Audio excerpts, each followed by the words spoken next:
how to add opening balances in Xero. So you're going to need conversion balances. Often if you take a job on and potentially it's got previous records in there or numbers, we're moving from another system potentially, or often manual records, and we need a start point, so we're bringing all the history into Xero. So for that point we would use conversion balances. To do that, we hit accounting and hit advanced, and then we've got conversion balances down here.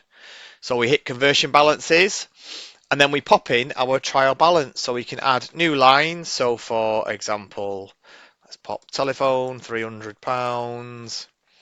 We might have, whoops, if I could spell, prepayments, for example, £500. So we pop these details in. Crucially, debits and credits have to balance, otherwise we've got a problem, as any good accountant or bookkeeper will tell you. So we'll pop that detail in there, and that balances, and that is good to post. One thing to mention before that is the conversion date. So the conversion date, if that's not right, this is the date that we're going to start posting from. So in this example, we are starting from March, so the conversion balances will be at the end of February.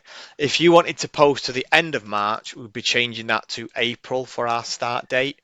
It's crucial to get that right. That could cause you a lot of pain. If you get that wrong, save that and then move them afterwards. So it's very important we get that in there.